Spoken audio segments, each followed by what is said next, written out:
So today we're going to talk about a cricketer whose career is, well, it's a true masterclass in resilience. We're talking about a player known for the absolute highest of highs. I mean, record-breaking scores that just don't seem real, but also the lowest of lows.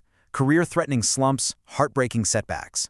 Let's dive into the incredible journey of the man they call the Hitman, Rohit Sharma. And you know, this quote from the man himself, it just perfectly sums up everything we're about to get into. This isn't just about the runs or the trophies, right?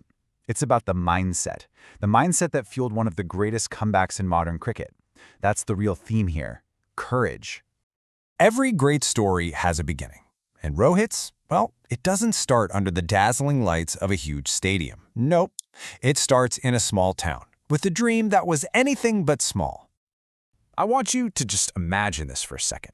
You're a young kid, and to give you a real shot at life, you have to go live with your grandparents in a tiny, single-room home. You only get to see your own parents on the weekends. I mean, that was his reality.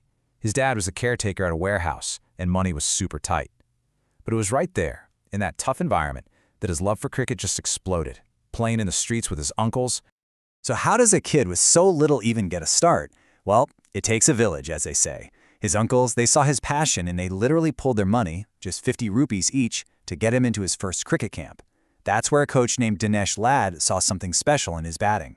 He knew this kid had it, so he actually arranged a scholarship for a top-tier cricket school that his family could never, ever have afforded. And the payoff? It was immediate. In his very first game as an opener for that school, he smashes a century. The gamble on his talent paid off big time. But you know, a promising start like that doesn't always mean a straight shot to the top. The journey was anything but smooth. His international career, yeah, it started with a bang, but that initial promise, it faded fast, and it led to a period of some really deep, very public struggle. At just 20 years old, he was literally on top of the world. It's 2007, and he's part of the Indian team that wins the very first T20 World Cup. He even played this crucial, unbeaten half-century in a must-win game to get them into the semis. He was a world champion, a prodigy. The sky was the limit. But then, look at this. This slide just perfectly captures the nosedive his career took. From a world champion in 2007 to, by 2012, a player averaging a pretty miserable 12.92 in one-dayers. He was constantly in and out of the team, and his innings were so short, he got this really unflattering nickname, Maggie, because, he'd be out in 2 minutes. Ouch. The prodigy had become an underachiever.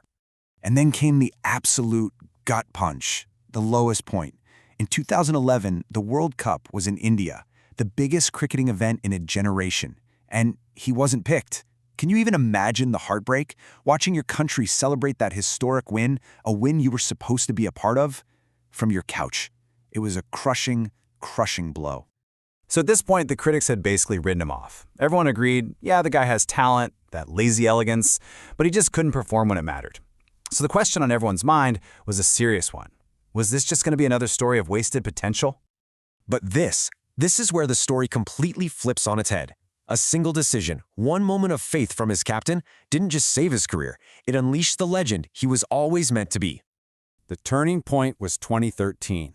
Captain MS Dhoni, seeing something that maybe others missed, took this huge gamble. He asked Rohit, who had been struggling down in the middle order, to open the batting. This one move gave him the freedom, the responsibility, everything he needed. It was a make-or-break moment for his career, and boy did he grab it with both hands. There was no looking back. And with that new role came a whole new identity. The inconsistent Maggie was gone. In his place, the Hitman. I mean, what a perfect nickname. It just captured his transformation. He became this destructive force at the top of the order, famous for hitting these massive sixes with what looked like zero effort, just completely demolishing the best bowlers in the world. And oh boy, did the Hitman deliver. In 2014, against Sri Lanka, he played an innings that people still talk about in complete awe. He scored 264 runs. That is the highest individual score in a one-day international ever. To this day, no one else has even crossed 250. It's a world record that just feels untouchable. And if you thought getting a double century was a once-in-a-lifetime thing, think again. Rohit Sharma is the only player in the history of cricket to score 3 of them in ODIs. 3! This wasn't just a fluke. This was a pattern of him doing the impossible. And he took that incredible form to the biggest stage of them all. At the 2019 World Cup, he was just on another planet. He scored an unbelievable 5 centuries in that single tournament, the most by any batsman ever in one World Cup. Think about that. The guy who wasn't even good enough for the 2011 squad came back and just completely owned the 2019 tournament. But his evolution didn't stop there, not even close. As he got older and more experienced, he also grew into one of the calmest, most tactical, and most successful leaders in the entire game. I mean, this timeline of his captaincy is just incredible. It started back in 2013 when he took over the Mumbai Indians mid-season and boom, led them straight to a title. From there, he built an absolute dynasty, winning 5 championships, making them the most successful team in the IPL. All of that success, that calm leadership, it paved the way for him to become the captain of India in all formats, culminating in leading his country to that T20 World Cup victory in 2024. And that win in 2024, it was so much sweeter because of what happened right before. In 2023, he led this dominant Indian team all the way to the World Cup final, at home, only to suffer a devastating loss. It was another one of those crushing blows. But true to his character, he didn't let that failure define him. He picked himself up, picked the team up, and led them to that T20 World Cup glory. A perfect story of redemption. So, when it's all said and done, what is Rohit Sharma's legacy really about? Because it's about so much more than just the records, the runs, or the trophies. It's the journey itself. And again, I think his own words just say it best. He always knew he had a natural gift, but he insists that it was relentless hard work that turned that raw talent into something truly special, something world-beating. That's the core message right there. Talent gets you in the door, but it's the hard work that makes you a legend. His impact is just immense. Of course, he's won India's highest sporting honors, but his real legacy is in what he represents. For millions of kids in small towns with huge dreams, he's living proof that where you come from does not define you. He is an absolute icon of resilience, a role model who showed the world that you can fall, you can be written off, and you can still climb back to become one of the greatest ever.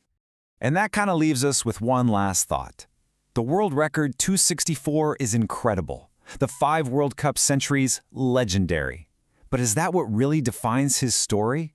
Or is it the image of the man once nicknamed Maggie, who had to watch his team win a World Cup from home and somehow found the courage not just to continue, but to conquer?